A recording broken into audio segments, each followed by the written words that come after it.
हाँ बच्चों, good evening. देखिए, लास्ट क्लास में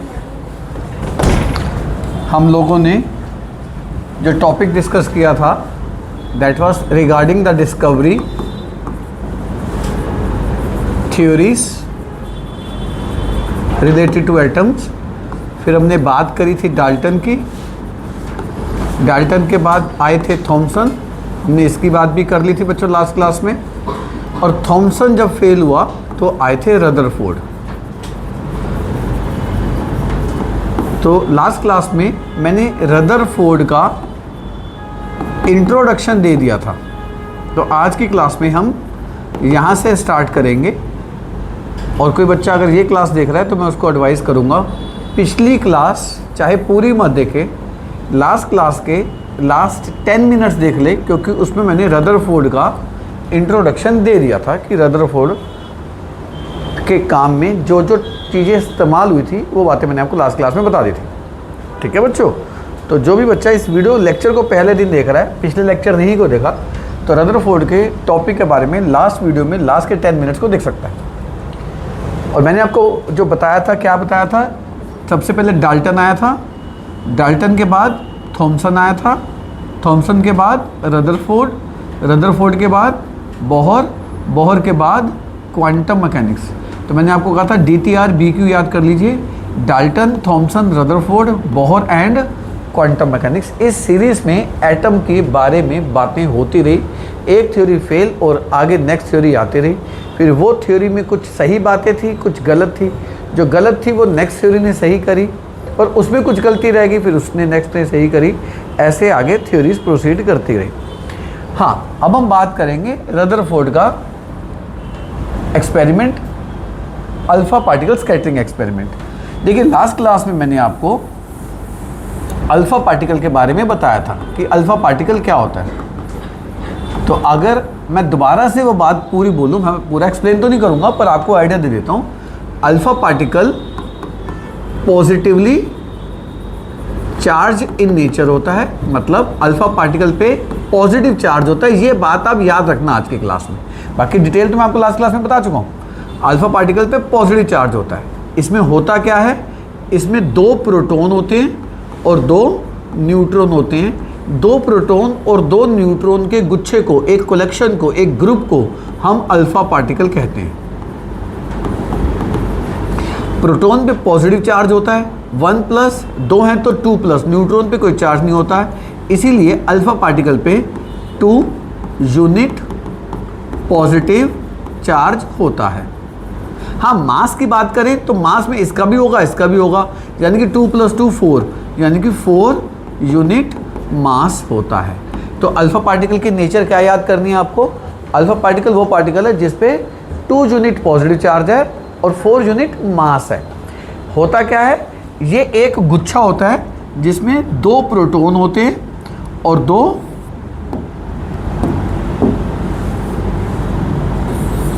प्रोटॉन होते हैं और 2 न्यूट्रॉन होते हैं। 2 प्रोटॉन और 2 न्यूट्रॉन के एक गुच्छे को अल्फा पार्टिकल कहते हैं।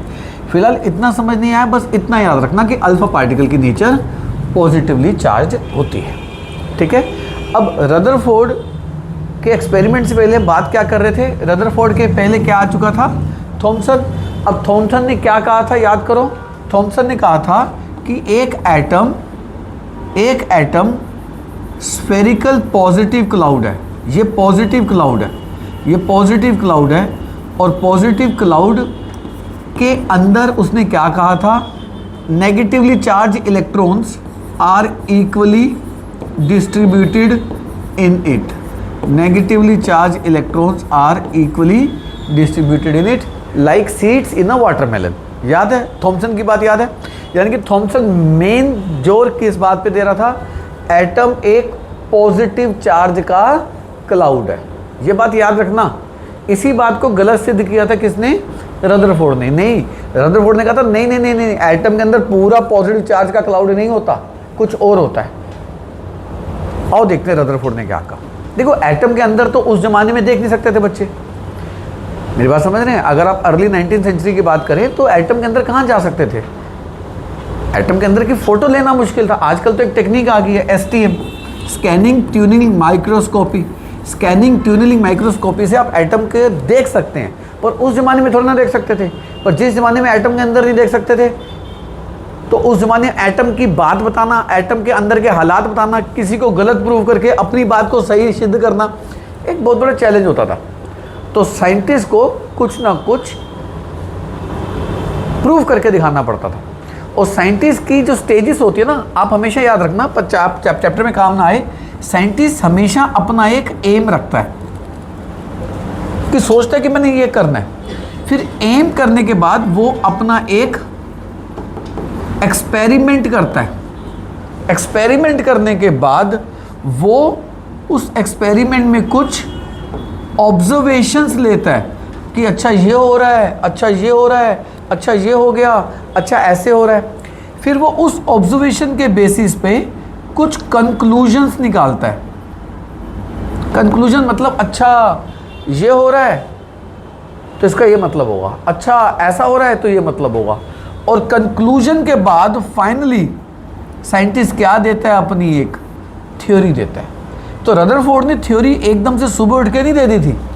रदरफोर्ड ने उसके लिए कुछ सोचा, सोच के कुछ किया, करके कुछ देखा, देख के कुछ कंक्लूड किया, कंक्लूड करके कुछ फिर थ्योरी दी। ऐसा रदरफोर्ड नहीं, ऐसा हर कोई साइंटिस्ट करता है। आप अपने स्कूल में प्रैक्टिकल फाइल बनाते हो ना बच्चों, प्रैक्टिकल फाइल में सबसे ऊपर क्या लिखते हो, एम, कि मेरा ये एम है। फिर क्या लिखते हो, एक्सपेरिमेंट, कि मैंने ये किया। फिर इस एक्सपेरिमेंट में क्या लिखते हो, मैंने ये देखा। फिर देख के आप लास्ट में क्या लिखते हो कि मेरी ये कंक्लूजन है। साइंटिस्ट थ्योरी भी देता है आगे चल के। लॉजिक समझ में आ गया। अब रदरफोर्ड का एम क्या रहा होगा, रदरफोर्ड का एम रहा होगा कि एटम के अंदर क्या है, एटम के अंदर क्या वाकई में ऐसे पॉजिटिव चार्ज फैला हुआ है या नहीं फैला हुआ, ये उसका एम रहा होगा। कि थॉमसन सही है या गलत है, ये उसका एम रहा होगा। और थॉमसन की लिमिटेशन क्या बताई थी मैंने लास्ट क्लास में, थॉमसन की लिमिटेशन थी that Thomson was unable to explain results of Rutherford experiment.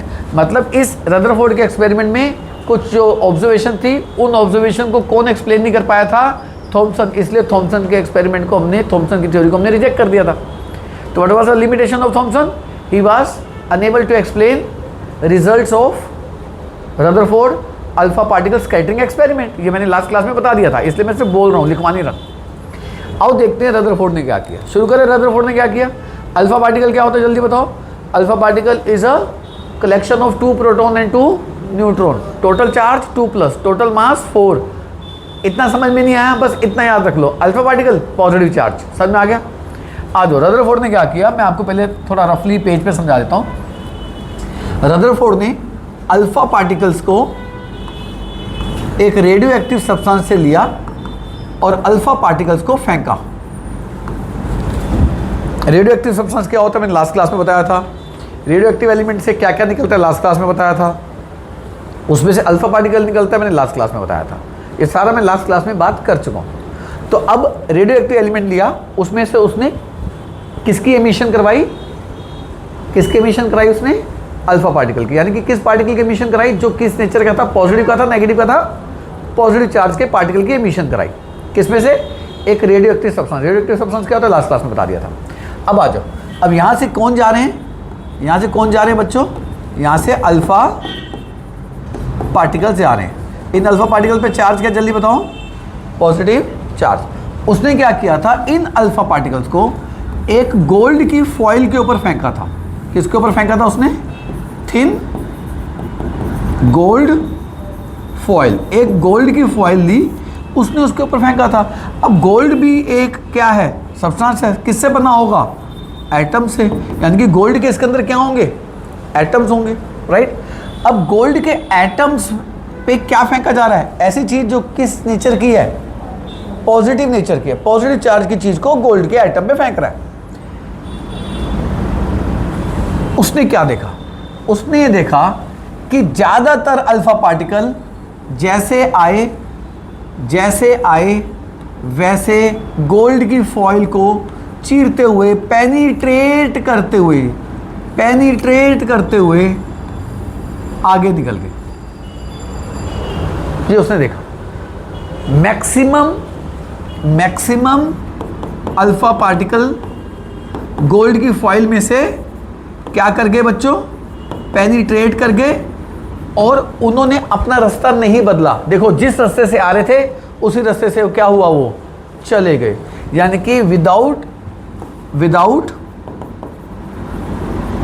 Any, ध्यान से शब्द देखना बच्चों, विदाउट एनी डिफ्लेक्शन, बिना डिफ्लेक्ट हुए।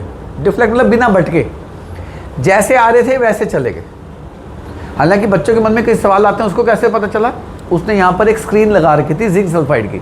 वो सब आपने नहीं करना, एक स्क्रीन होती है डिटेक्टर स्क्रीन, जिंक सल्फाइड के होते हैं, उससे पता चल जाता है कि अल्फा पार्टिकल सीधे आ रहे हैं, मुश्किल आ रहे हैं, नहीं आ रहे हैं, आ रहे हैं तो कहाँ टकरा रहे हैं, सब पता चल जाता है। पर आपने उस लेवल पर नहीं आना, आपने सिंपल ये देखना कि रदरफोर्ड ने देखा कि अल्फा पार्टिकल आए और सीधा निकल के विदाउट एनी डिफ्लेक्शन।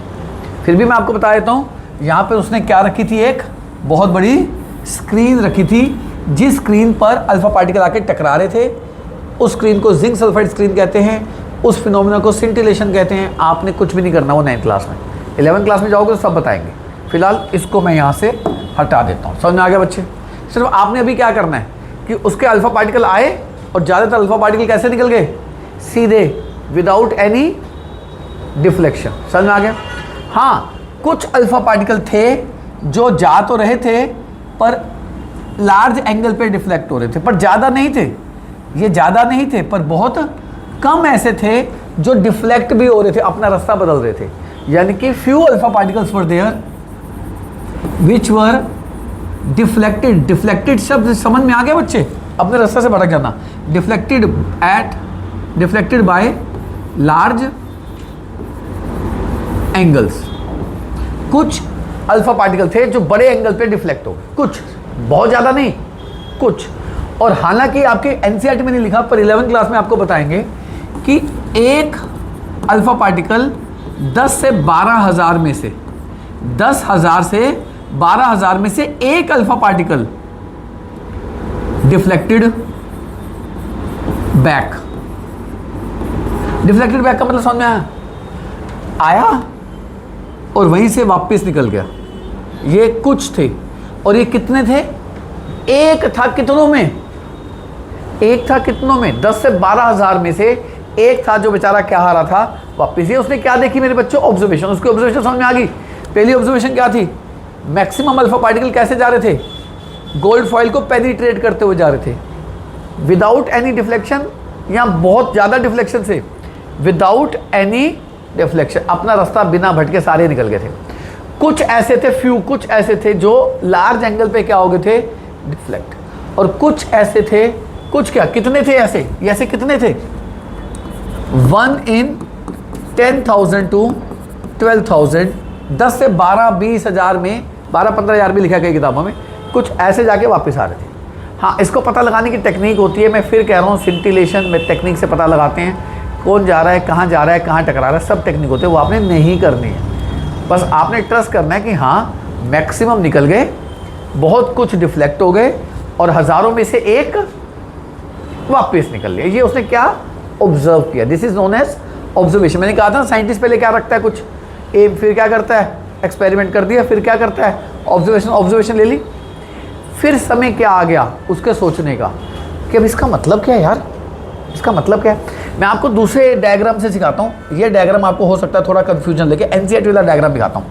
एनसीईआरटी ने क्या किया है, उसने गोल्ड के यहाँ एटम दिखा दिए हैं। यहाँ गोल्ड के क्या दिखा दिए बच्चों, आपको गोल्ड के एटम दिखा दिए हैं। अब एक बात बताओ, गोल्ड की जो शीट होगी, गोल्ड की शीट में क्या होंगे, गोल्ड के, बताओ, ये गोल्ड की शीट में गोल्ड के एटम ही तो होंगे। मेरी बात समझ में आ गई। तो मैंने यहाँ पे क्या दिखाया है, गोल्ड की शीट, पर इस शीट में एक्चुअली क्या होंगे, गोल्ड के एटम्स। अब एनसीईआरटी में ये डायग्राम बना है कि गोल्ड के एटम्स हैं और अल्फा पार्टिकल क्या आ रहे हैं, आए निकल गए, आए निकल गए, आए निकल गए, आए निकल गए। मैक्सिमम अल्फा पार्टिकल कैसे जा रहे हैं, विदाउट एनी डिफ्लेक्शन। ये वो देख रहा है, कैलकुलेट कर रहा है, सब हिसाब कर रहा है अपने एक्सपेरिमेंट का।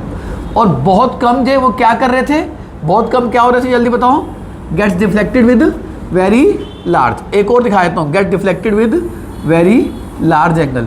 और बहुत कम कितनों में, हजारों में एक, कैसे थे, जो जा रहे थे और बिना हिट किए वापस आ रहे थे, ये उसने देखा। अब समय क्या आ गया था उसके कंक्लूड करने का कि इसका मतलब क्या है। फिर उसने ये सोचा कि यार अल्फा पार्टिकल खुद क्या है, अल्फा पार्टिकल पे खुद चार्ज क्या है, पॉजिटिव, और अल्फा पार्टिकल बिना किसी रोक टोक के निकल गए। इसका मतलब क्या सोचा उसने, इसका मतलब सोचा कि एटम के अंदर पॉजिटिव क्लाउड ऐसे फैला नहीं होगा। आप खुद सोचो, एटम के अंदर ऐसे पॉजिटिव चार्ज क्या फैलावट होती, दूसरे एटम में भी ऐसा पॉजिटिव चार्ज फैला होता। ये बात किसने कही थी, एटम के अंदर पॉजिटिव चार्ज फैला होता है, थॉमसन ने। एटम के अंदर ऐसा पॉजिटिव चार्ज फैला होता, एटम के अंदर ऐसा पॉजिटिव चार्ज फैला होता, एटम के अंदर ऐसा पॉजिटिव चार्ज फैला होता। आप खुद सोचो, क्या अल्फा जो खुद क्या है, पॉजिटिव, अल्फा खुद क्या है, क्या वो पॉजिटिव इस पॉजिटिव चार्ज के बादल में से तैरता हुआ जा सकता था? मतलब ही नहीं है। पॉजिटिव पॉजिटिव अट्रैक्ट और positive positive repel each other, positive positive repel each other. तो अगर ये अल्फा खुद पॉजिटिव है और एटम भी पॉजिटिव का क्लाउड है जैसे थॉमसन ने कहा था, तो अल्फा को रिपल्शन मिलनी चाहिए थी और अल्फा को क्या आ जाना चाहिए था, बताओ?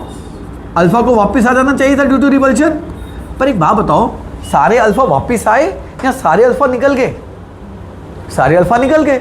इसका मतलब थॉमसन सही है गलत है? थॉमसन गलत है। इसीलिए थॉमसन ये बात नहीं बता पाया कि सारे अल्फा निकल कैसे गए, सारे अल्फा निकल कैसे गए। अब लिमिटेशन समझ में आई थॉमसन की। He was unable to explain results of Rutherford model, क्योंकि रदरफोर्ड ने कहा सारे अल्फा तो मैंने निकाल दिया एटम के अंदर से, और थॉमसन कहता है एटम पॉजिटिव चार्ज का क्लाउड है, और एटम अगर पॉजिटिव चार्ज का क्लाउड है तो एटम के अंदर से अल्फा को निकलना नहीं चाहिए था, वहां से वापस आ जाना चाहिए था। तो अगर थॉमसन सही होता तो क्या होना चाहिए था, बताओ? रदरफोर्ड का रिजल्ट क्या होता अगर थॉमसन सही था? तो अगर थॉमसन सही था तो भाई साहब सारे निकलने नहीं चाहिए थे, सारे ऐसे वापिस, सारे ऐसे वापिस, सारे ऐसे वापिस। इसका मतलब थॉमसन गलत था। अब रदरफोर्ड ने क्या सोचा? रदरफोर्ड ने सोचा यार पॉजिटिव पार्टिकल निकल गए, इसका मतलब एटम के अंदर पॉजिटिव चार्ज, एटम के अंदर पॉजिटिव चार्ज फैला नहीं होगा, एक जगह पे होगा, और वो जगह बड़ी होगी छोटी होगी, गैस करो? बहुत छोटी होगी। क्यों? उसने कहा एटम अगर ये है तो इस एटम के अंदर पॉजिटिव चार्ज बहुत छोटी जगह पे बैठा होगा, पॉजिटिव चार्ज बहुत छोटी जगह पे बैठा होगा, तभी तो अल्फा पार्टिकल एटम के अंदर से निकला होगा और बिना डिफ्लेक्शन के भाग गया होगा। अल्फा पार्टिकल एटम के अंदर से निकला होगा और बिना डिफ्लेक्शन के भाग गया होगा। अल्फा पार्टिकल एटम के अंदर से निकला होगा, बिना डिफ्लेक्शन के भाग गया होगा। अल्फा पार्टिकल एटम के अंदर से निकला होगा, बिना डिफ्लेक्शन के भाग गया होगा। ये तभी संभव है जब एटम के अंदर पॉजिटिव चार्ज फैला हो या एक छोटी सी जगह पर कंसंट्रेटेड हो, छोटी सी जगह पे कंसंट्रेटेड हो। इस सोच से रदरफोर्ड ने दुनिया को बताया कि भाई एटम के अंदर मुझे ये लगता है, क्योंकि एटम के अंदर तो देख ही नहीं सकते थे, एक्सपेरिमेंट के दम पे उसने कहा कि यार मुझे ये लगता है एटम के अंदर ना पॉजिटिव चार्ज फैला नहीं होगा जैसे थॉमसन कहता है। एटम के अंदर पॉजिटिव चार्ज कॉन्सेंट्रेटेड होगा टू लार्ज स्पेस और very little space. Very little space किस दम पे का वेरी लिटिल स्पेस? क्योंकि मैक्सिमम अल्फा पार्टिकल कैसे कर रहे थे, मैक्सिमम अल्फा पार्टिकल एटम में से कैसे जा रहे थे? Without any deflection. और जो बहुत कम अल्फा पार्टिकल डिफ्लेक्ट हो रहे थे उसका कारण क्या बताया उसने कि भाई जो अल्फा पार्टिकल न्यूक्लियस के पास से गुजर रहा होगा, न्यूक्लियस के पास से। अब न्यूक्लियस क्या उसने कहा? पॉजिटिव। पॉजिटिव पॉजिटिव को क्या करता है? रिपेल। तो जैसे ही न्यूक्लियस के पास से गुजर रहा होगा इसको क्या मिल गई होगी? रिपल्शन। तो ये डिफ्लेक्ट हो गया होगा टू लार्ज एंगल। तो क्यों कुछ लार्ज एंगल पे डिफ्लेक्ट हुए? उसका कारण उसने क्या कहा? जो अल्फा पार्टिकल उस पॉजिटिव चार्ज के, एटम के अंदर के पॉजिटिव चार्ज के पास से गुजर रहा होगा तो इस पॉजिटिव की कुछ ना कुछ तो फील्ड होगी ना, कुछ ना कुछ तो रेंज होगी ना। तो due to this positive charge this get deflected to very large angle.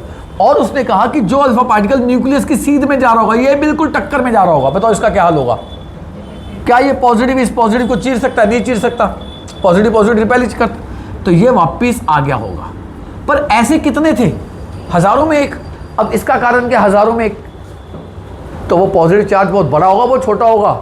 छोटा, तभी तो हजारों में से एक वापस आ रहे हैं। अगर वो पॉजिटिव चार्ज बहुत बड़ा होता तो क्या होता? मैक्सिमम अल्फा पार्टिकल फिर वापस आते ना। और अगर पॉजिटिव चार्ज पूरे एटम में फैला होता तो सारे ही अल्फा वापस आ जाते। आपको रदरफोर्ड की बात समझ में आ गई बच्चे? क्लैरिटी है? फिर उसने क्या कहा? एटम के अंदर पॉजिटिव चार्ज क्या होगा? अब उसने पॉजिटिव चार्ज दिखाया कि भैया देख लो पॉजिटिव चार्ज कैसा होता है। उसने कहा ये रहा पॉजिटिव चार्ज, ये रहा पॉजिटिव चार्ज, ये रहा, ये रहा, ये रहा, ये रहा। आप बताओ अल्फा पार्टिकल पॉजिटिव चार्ज के पास से निकल रहे नहीं ना, ये रहा। अब देखो ये अल्फा पार्टिकल पॉजिटिव के पास से गुजर रहा है, तो क्या हो गया, ये डिफ्लेक्ट हो गया। और ये अल्फा पार्टिकल इस पॉजिटिव की सीध में आ रहा है, तो ये क्या आ गया, वापस आ गया, नहीं आ गया मेरे बच्चे। तो रदरफोर्ड की ऑब्जर्वेशन समझ में आ गई क्या थी, सोच समझ में आ गई। उसने दुनिया को क्या बताया कि एटम के अंदर पॉजिटिव चार्ज फैला नहीं हुआ, एक छोटे से स्मॉल रीजन पे कॉन्सेंट्रेटेड है। बाद में उसने उसको क्या नाम दिया, न्यूक्लियस। बाद में उसने उसको क्या नाम दिया, इस पॉजिटिव चार्ज को कहा ये न्यूक्लियस है, जो पूरे एटम को कंट्रोल करता है। जैसे आपने एनिमल सेल, प्लांट सेल में पढ़ा था ना, एक न्यूक्लियस होता है जो पूरे सेल को कंट्रोल करता है। वैसे एक एटम के अंदर सेंटर में पॉजिटिव चार्ज होता है जो पूरे एटम को कंट्रोल करता है। जैसे हमारे सोलर सिस्टम में हमारा सन हमारे प्लैनेट्स को कंट्रोल करता है, वैसे सन का काम एटम के अंदर कौन कर रहा है, न्यूक्लियस। न्यूक्लियस किसको कंट्रोल कर रहा होगा, जो उसके आसपास नेगेटिव चार्ज घूम रहे होंगे। उसने उस नेगेटिव चार्ज पार्टिकल को नाम दिया था इलेक्ट्रॉन, कि न्यूक्लियस के आसपास इलेक्ट्रॉन जो नेगेटिव चार्ज होते हैं, वो नेगेटिव चार्ज पार्टिकल उसके आसपास क्या करते होंगे, रिवॉल्व। कैसे रिवॉल्व करते होंगे, जैसे प्लैनेट्स करते हैं किसके अराउंड, सन के अराउंड। तो आप देखो हैरान कर देने वाली बात, देखो उस जमाने में जो रदरफोर्ड ने कही कि जैसे सन के अराउंड प्लैनेट घूमते हैं, वैसे ही न्यूक्लियस के अराउंड कौन घूमते हैं, इलेक्ट्रॉन। ये बात रदरफोर्ड ने कही थी ना, रदरफोर्ड ने कही थी ना 19वीं सेंचुरी के बिल्कुल पास। आपको पता है ये बात आज से हज़ारों साल पहले इंडियन महर्षि जो थे, महर्षि मतलब जो साइंस पे काम करते थे, आपको पता है आज से हज़ारों साल पहले वो बता चुके थे।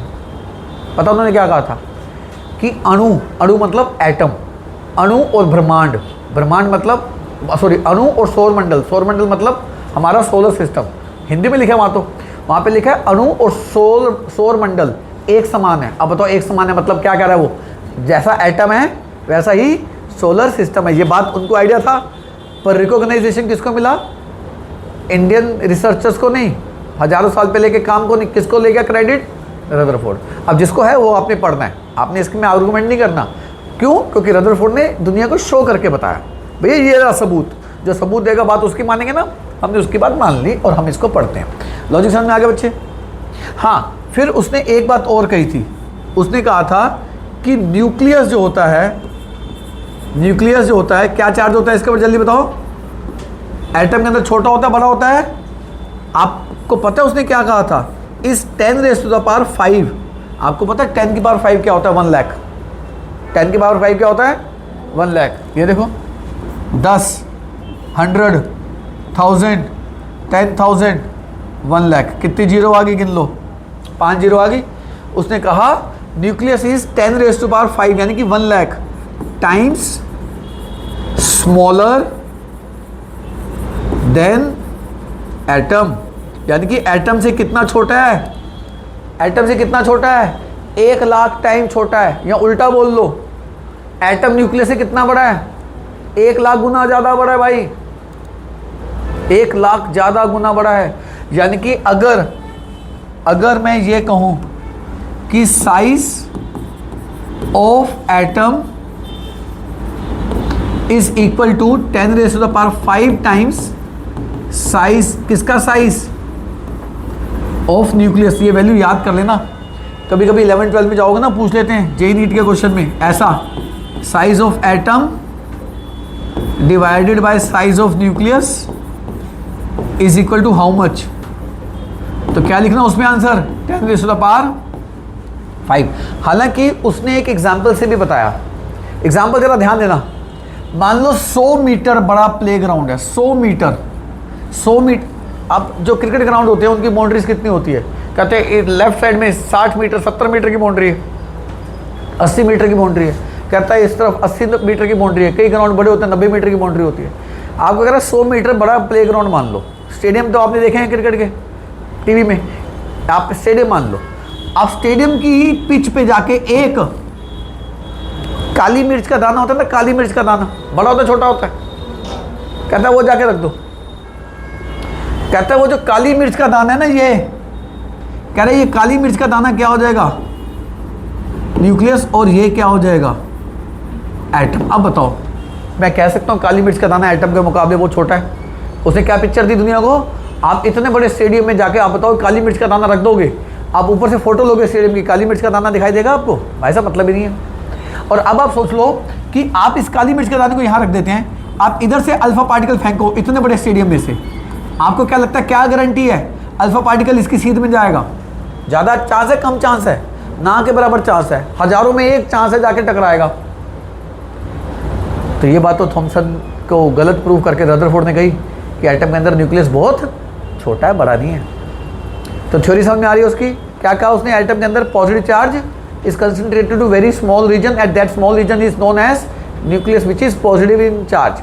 बाद में उसने क्या कहा? इलेक्ट्रॉन जो होते हैं नेगेटिव चार्ज उसके आसपास रिवॉल्व करते हैं, लाइक प्लैनेट्स अराउंड सन। तो प्लैनेटरी मोशन से भी उसने कंपेयर करके बताया था। मार्क करा दो एनसीईआरटी में से, आ जाओ।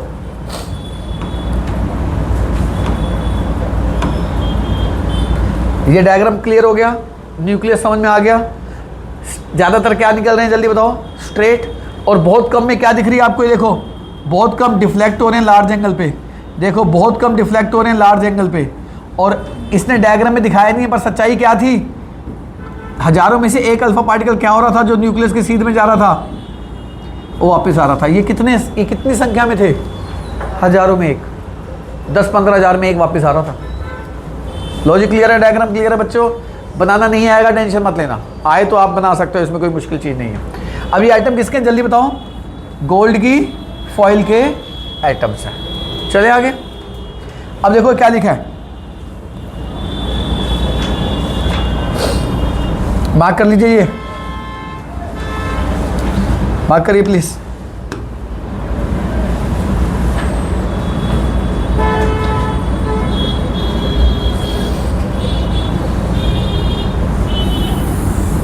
हाँ जी,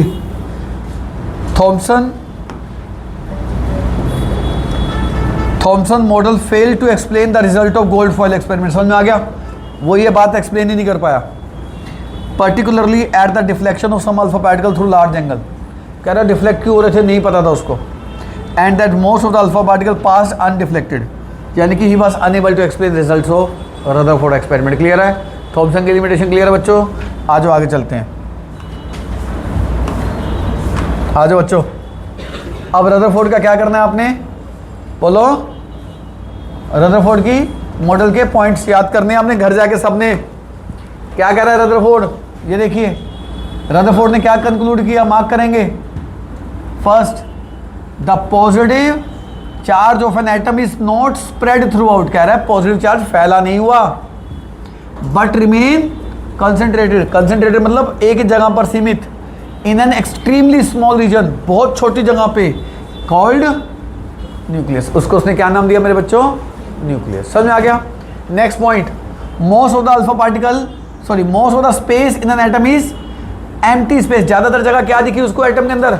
खाली। ज्यादा अच्छा एक बात तो, हमारे सोलर सिस्टम में ज्यादातर जगह भरी हुई है, खाली है? खाली है, ठीक है। ऐसे एटम में ज्यादातर जगह खाली है। As the most alpha particle pass through gold foil without any deflection. तो ये सेकंड पॉइंट लिख देना। पर अगर आपको पूछे ना, how can you say that most of the space in an empty, most of the space in an atom is empty, how? अगर ये लिख दे हाउ यू कैन एक्सप्लेन, तो क्या लाइन लिखोगे जल्दी बताओ? एक काम करो, most of the atom, most of an atom is empty space, how? Answer, as most of the alpha particle passes through gold foil without any deflection. Answer आगे लिखा है। Third point, the nucleus is dense. Nucleus is dense मतलब जैसे आपकी class में बच्चे में एक छोटी सी जगह पे बच्चे बिठा दूं तो हम क्या कहेंगे? Class is very dense. तो न्यूक्लियस में सारी चीजें बड़ी पास पास होती है। एक बात बताओ, छोटी सी जगह में इतनी चीजें भर दोगे तो बहुत डेंस नहीं हो जाएगा? समझ में आ गया बच्चे? क्या कह रहा है? The nucleus is dense, contain all the positive charge and most of the mass of an atom. यानी कि क्या कह रहा है? कह रहा है ये एटम है, छोटी सी जगह पे न्यूक्लियस है। अब बताओ इतनी छोटी सी जगह के अंदर जो भी होगा टाइटली पैक्ड होगा, लूजली पैक्ड होगा? टाइटली। जो टाइटली पैक्ड हो जाएंगे तो वो जगह क्या हो जाएगी? बहुत ज़्यादा डेंस। बहुत ज़्यादा डेंस होने से सारा मास, एंटायर मास किसके अंदर हो जाएगा? इन। तो एटम का सारा मास किसके अंदर भरा हुआ है? न्यूक्लियस के अंदर। आ जाओ next, the electron revolve around the nucleus. देखो क्या कर रहा है, इलेक्ट्रॉन न्यूक्लियस के आसपास घूमते हैं, somewhat like planets orbiting the sun, जैसे प्लैनेट्स घूमते हैं किसके आसपास, सन के। Hence this model is called planetary motion, planetary model of an atom. तो आपसे पूछा जाएगा planetary model of an atom कौन है, थॉमसन, रदरफोर्ड, बोहर, कौन, रदरफोर्ड बोलना, प्लैनेट्स की तरह उसने कंपेयर कर दिया था। तो रदरफोर्ड की थ्योरी समझ में आ गई। और देखो यहाँ पे क्या कर रहा है, ये आपकी नॉलेज के लिए है। रदरफोर्ड ने क्या देखा, न्यूक्लियस बहुत छोटा है, कितना छोटा है, 1 लाख, 1 लाख गुना छोटा है, किसके मुकाबले, एटम। याद कर लोगे बच्चों। फिर आगे कह भी रहा है, कह रहा है imagine that if atom were the size of A cricket ground. कह रहा है एक एटम को क्रिकेट ग्राउंड का मान लो, कितना बड़ा ग्राउंड, 100 मीटर। जो आप स्टेडियम देखते हो 100 मीटर के आसपास बाउंड्रीज होती है उनकी, पिच से लेके। The nucleus would be just tiny black pepper grain, काली मिर्च के दाने जितना पार्टिकल रख दो वो न्यूक्लियस है। आप बताओ न्यूक्लियस बड़ा हुआ छोटा हुआ मेरे बच्चों, बहुत छोटा हुआ ना, ठीक है। रदरफोर्ड की थ्योरी कर लोगे अगर आएगी तो, पहला पॉइंट, दूसरा, तीसरा, चौथा। नेक्स्ट क्लास में आते सुनूंगा मैं आपसे, थ्योरी में यहीं तक लिखना, ज़्यादा मत लिखना।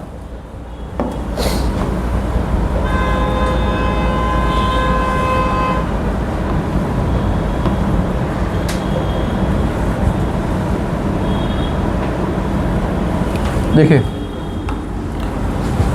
अब आती है लिमिटेशन। आपको क्वेश्चन सीधा क्या आएगा बच्चों, सीधा क्वेश्चन क्या आएगा भैया, give Rutherford theory and also give its limitation. तो थ्योरी तो आपको बता दी बच्चों, लिमिटेशन बता दूं, आ जाओ। रदरफोर्ड ने ये कहा बच्चों कि एटम के अंदर, देखो रदरफोर्ड क्या कह रहा है, उसने कहा एटम के अंदर जो न्यूक्लियस होता है, ये न्यूक्लियस है, उसके अराउंड कौन घूमता है बच्चों, इलेक्ट्रॉन घूमता है। अब इलेक्ट्रॉन कौन सी मोशन कर रहा है, प्लैनेट्स की तरह सर्कुलर मोशन कर रहा है। आप बताओ सर्कुलर मोशन जब भी होती है, सर्कुलर मोशन हर समय क्या चेंज होती है, हर समय क्या चेंज होती है। अगर हर समय डायरेक्शन चेंज हो गई तो हर समय वेलोसिटी चेंज होगी, क्योंकि डायरेक्शन चेंज होने का मतलब क्या चेंज हो गई, अच्छा वेलोसिटी चेंज हो गई, तो वो मोशन कौन सी मोशन हो जाती है, एक्सेलरेटेड मोशन हो जाती है। और अगर एक्सेलरेटेड मोशन है, अगर एक्सेलरेटेड मोशन है तो वो अपनी एनर्जी लूज करेगा, क्योंकि एक्सेलरेशन करने के लिए एनर्जी को कम करना पड़ेगा। बिना एनर्जी को यूज के एक्सेलरेशन कैसे ले आएगा। और अगर एक्सेलरेटेड मोशन है, it means electron will lose it's क्या लूज करना शुरू कर देगा, इलेक्ट्रॉन, एनर्जी। तो यानी कि जब इलेक्ट्रॉन एक चक्कर काटेगा, एक चक्कर काटते वक्त उसकी वेलोसिटी चेंज हो रही है, एक्सेलरेशन आ रही है, एक्सेलरेशन आ रही है, तो उसकी क्या कम हो रही है, एनर्जी कम हो रही है। यानी कि एक चक्कर काटते काटते उसकी एनर्जी बताओ बढ़ चुकी होगी, कम हो चुकी होगी, कम होने का मतलब है वो न्यूक्लियस के पास आ चुका होगा। फिर वो और चक्कर काट रहा है, चक्कर काट रहा है, चक्कर काट रहा है, चक्कर काट रहा है, पर चक्कर काटते काटते उसमें क्या आ रही है, एक्सेलरेशन, एक्सेलरेशन आ रही है, तो अपनी क्या लूज कर रहा है, एनर्जी। एनर्जी लूज करने का मतलब न्यूक्लियस उसको पास खींच लेगा, और एनर्जी लूज करने का मतलब न्यूक्लियस और पास और पास और पास, और न्यूक्लियस एनर्जी कम होने का मतलब क्या है, न्यूक्लियस कहेगा तो मेरे पास आ जा भाई, न्यूक्लियस अपनी जान लगा देगा उस पर। तो आप बताओ हर चक्कर काटने के बाद, हर चक्कर काटने के बाद, हर चक्कर काटने के बाद, हर चक्कर काटने के बाद, हर चक्कर काटने के बाद वो अल्टीमेटली तो न्यूक्लियस के पास आता रहेगा। और न्यूक्लियस के पास आता रहेगा तो अल्टीमेटली वो किस में गिर जाना चाहिए, न्यूक्लियस में गिर जाना चाहिए। तो रदरफोर्ड की बात अगर सही मान लें कि न्यूक्लियस के आसपास वो घूमता है और वो एनर्जी लूज करता है, तो एनर्जी लूज करने का मतलब क्या हो गया, after each revolution it will come closer to nucleus, and again next revolution it will come closer to nucleus. Why it come closer to nucleus, it will lose its energy. Energy lose करेगा तो पास आएगा, energy lose करेगा पास, और पास पास पास, तो ultimately किस में गिर जाएगा, न्यूक्लियस में। पर क्या इलेक्ट्रॉन न्यूक्लियस में गिरता है, कभी नहीं गिरता, क्योंकि अगर इलेक्ट्रॉन न्यूक्लियस में गिर गया तो एटम समाप्त। एटम समाप्त मतलब एटम स्टेबल या अनस्टेबल, अनस्टेबल। आप बताओ सारे प्लैनेट्स जिस सन के अंदर गिर गए, सोलर सिस्टम स्टेबल हो जाएगा, अनस्टेबल है, अनस्टेबल है सोलर सिस्टम। तो मेरे बात समझे आप, अगर मैं कहूँ फलानी जगह पे कोई सोलर सिस्टम है, वहाँ पर प्लैनेट्स घूम रहे हैं, और हर चक्कर के बाद उस सन के पास आ रहे हैं, तो आप क्या कहोगे? कुछ ही दिनों में वो सोलर सिस्टम खत्म हो जाएगा, तो आप उस सोलर सिस्टम को स्टेबल कहोगे, अनस्टेबल कहोगे? अनस्टेबल। तो रदरफोर्ड की बात अगर मान लें कि एटम के अराउंड जब इलेक्ट्रॉन चक्कर काटता है, वो अपनी एनर्जी को क्या करता है? वो अपनी एनर्जी को क्या करता है? लूज करता है, लूज इट्स। और अगर एनर्जी को लूज करता है तो it will come closer, and if it come closer then after some time it will enter into, it will fall into nucleus. पर एक्चुअली ये तो होता ही नहीं है। क्या इलेक्ट्रॉन कभी न्यूक्लियस के अंदर गिरता है मेरे बच्चों? जिंदगी में कभी नहीं गिरता, ध्यान रखना। अगर कोई एटम 50 लाख हज़ार करोड़ भी पुराना है, उसका भी इलेक्ट्रॉन किसके अंदर नहीं गिरेगा कभी भी? किसके आसपास चक्कर काटता रहेगा? कभी न्यूक्लियस के अंदर नहीं गिरता। एटम स्टेबल होता है, अनस्टेबल होता है? जल्दी बताओ। एटम स्टेबल होता है, न्यूक्लियस के अंदर कभी नहीं गिरता। पर रदरफोर्ड के हिसाब से एटम स्टेबल है, अनस्टेबल है? अनस्टेबल है। यानी कि रदरफोर्ड एटम की क्या एक्सप्लेन नहीं कर पाया था? स्टेबिलिटी। एटम की क्या एक्सप्लेन नहीं कर पाया था? स्टेबिलिटी। हाँ, रदरफोर्ड की अच्छी बात क्या थी? क्योंकि उसने दुनिया को क्या बताया? अच्छी बात बता रहा हूँ, अच्छी बात भी सुनो और गलती भी सुनो। अच्छी बात ये थी, उसने कहा एटम के अंदर न्यूक्लियस छोटी सी जगह पे होता है जो पॉजिटिव होता है, और इलेक्ट्रॉन उसके आसपास चक्कर काटते हैं जो बहुत खुली जगह पे चक्कर काटते हैं। ये उसने सही कहा था। जैसे प्लैनेट्स घूमते हैं सन के अराउंड, ये भी उसने सही कहा था। पर गलती क्या कर गया था? वो ये कह गया था कि एक चक्कर काटने के बाद इलेक्ट्रॉन क्या लूज कर देगा? एनर्जी। एनर्जी लूज कर देगा मतलब पास आएगा, पास आएगा मतलब न्यूक्लियस में गिर जाएगा, न्यूक्लियस में गिर जाएगा। यानी कि एटम स्टेबल नहीं, एटम तो अनस्टेबल है। He was unable to explain stability of an atom. समझ आ गया? एटम की क्या एक्सप्लेन नहीं कर पाया वो? स्टेबिलिटी। तो अच्छी बात क्या थी? उसने दुनिया को बताया सेंटर में न्यूक्लियस, पॉजिटिव चार्ज, उसके आसपास नेगेटिव इलेक्ट्रॉन घूमते हैं। उसकी थ्योरी मैंने बता दी। लिमिटेशन क्या थी? According to Rutherford, when electron revolves around the nucleus it will be a accelerated motion. अरे एक्सेलरेटेड मोशन क्यों होगी? क्योंकि भैया वेलोसिटी चेंज हो रही है। वेलोसिटी चेंज क्यों हो रही है? क्योंकि डायरेक्शन चेंज हो रही है। तो when the electron revolves around the nucleus, it will be accelerated motion, and if it is so, then after each revolution it will lose its energy, and if electron lose its energy, it will come closer to the nucleus after each revolution, and if it come closer to the nucleus after each revolution, it will ultimately fall into the nucleus. But actually it doesn't happen. It means Rutherford सही है गलत है इस मामले में? इस मामले में गलत है। किस मामले में गलत है?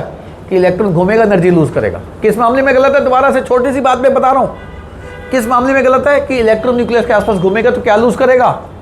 एनर्जी। ये बात क्या के गलत फंस गया वो, क्योंकि दुनिया ने बात पकड़ ली। अच्छा, एनर्जी लूज करेगा? एक बात बताइए, एनर्जी लूज करेगा? हाँ। अरे एनर्जी लूज करते करते तो वो पास आ जाएगा।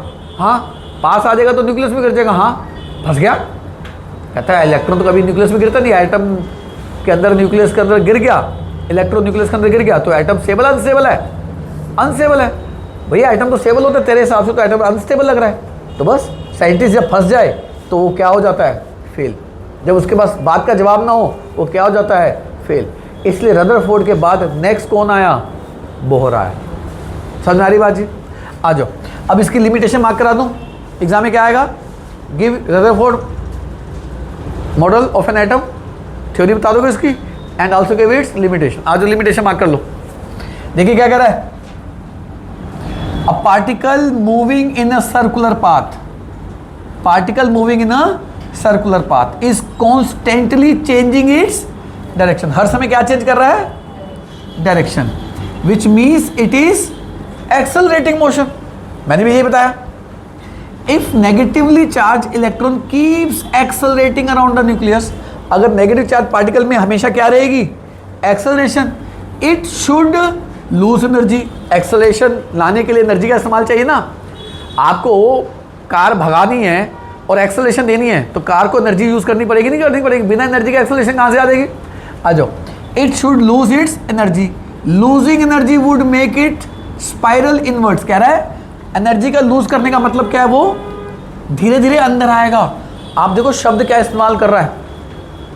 स्पाइरल इनवर्ट्स, स्पाइरल इनवर्ट्स, धीरे धीरे अंदर आएगा। बहुत अच्छा शब्द है। Please note this word, please right this word in your answer जब एग्जाम में आए। दोबारा से देखो। इट शुड, कह रहा है if electron keeps accelerating around the nucleus it should lose energy, ठीक है, एनर्जी लूज करेगा।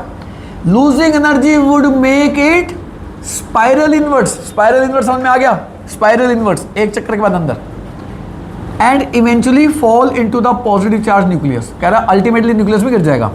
इफ दैट रियली हैपन, अगर ये सच्ची में हो जाए, एटम वुड कोलैप्स, एटम क्या हो जाएगा, कोलैप्स। बट ऐसा होता तो है नहीं, तो ये उसकी क्या हो गई, लिमिटेशन। समझ में आ गया बच्चे, मार्क कर लीजिए लिमिटेशन।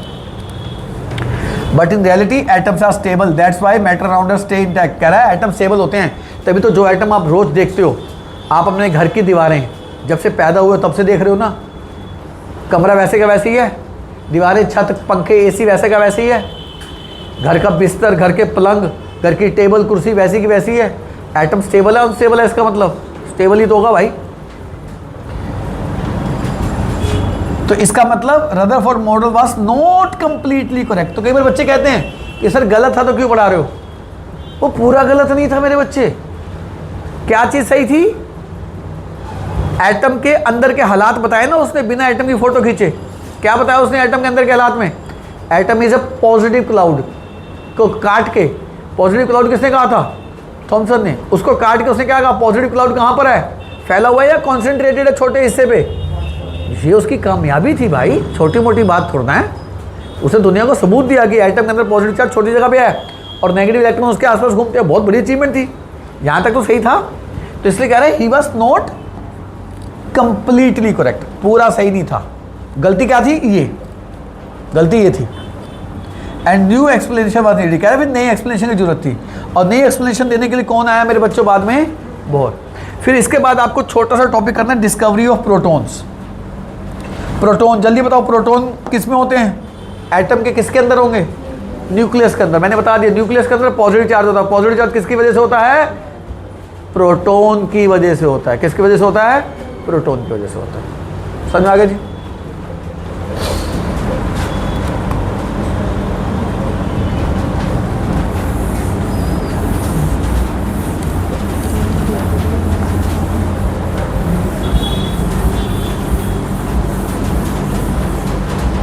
ये देखिए जी, Rutherford showed that the nucleus consists of positive charge which comes from the particle called proton.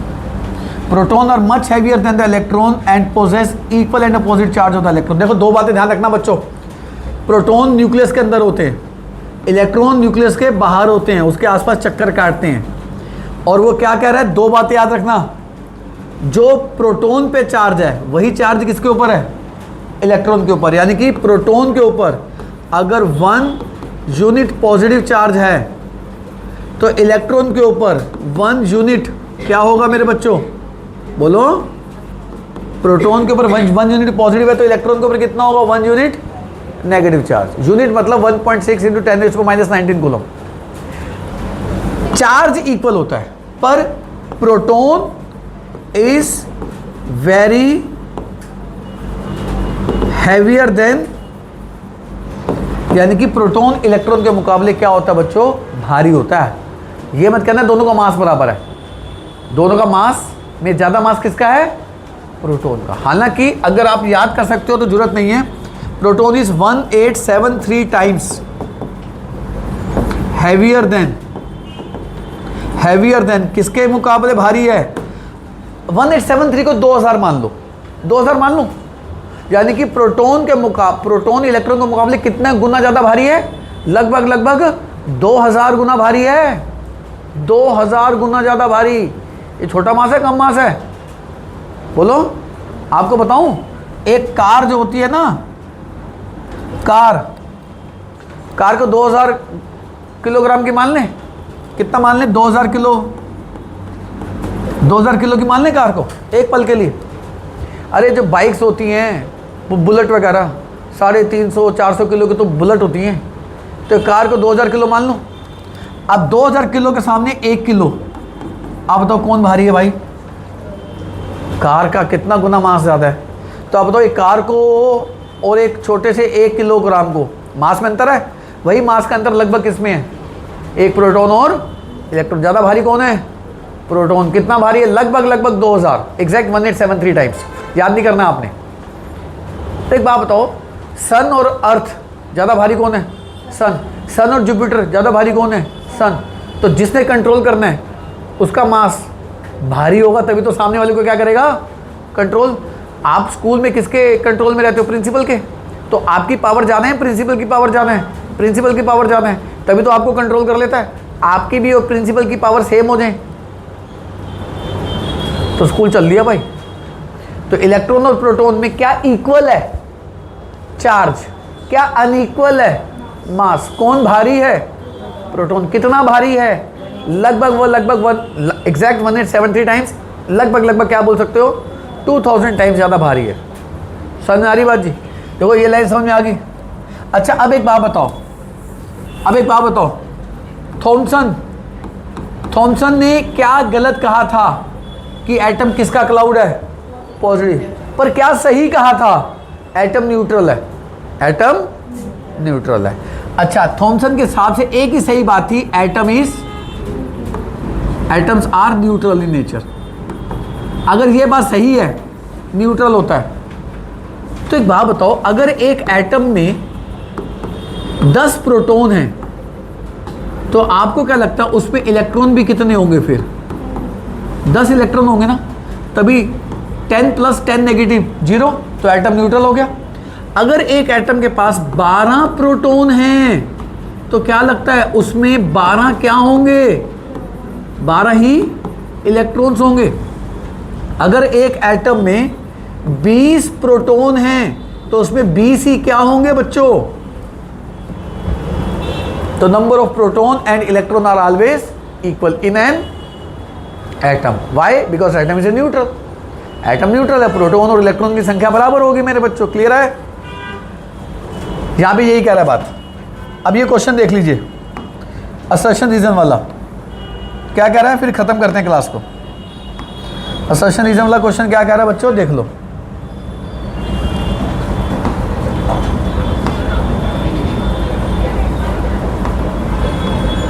देखिए क्या कह रहा है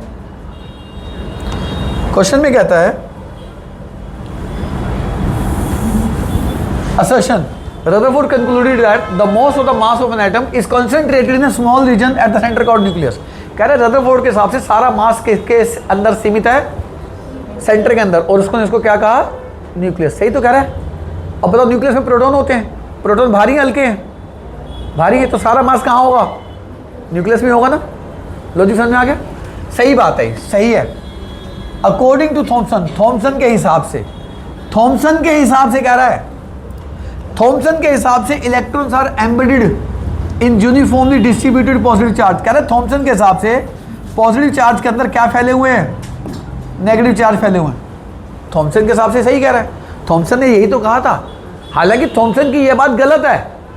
आप देखो क्या कह रहा है, वो कह रहा है थॉमसन के हिसाब से, हाँ थॉमसन के हिसाब से तो यही है, पॉजिटिव चार्ज में इलेक्ट्रॉन फैले हुए हैं। तो दोनों बातें सही हैं, पर एक दूसरे की एक्सप्लेनेशन तो नहीं है।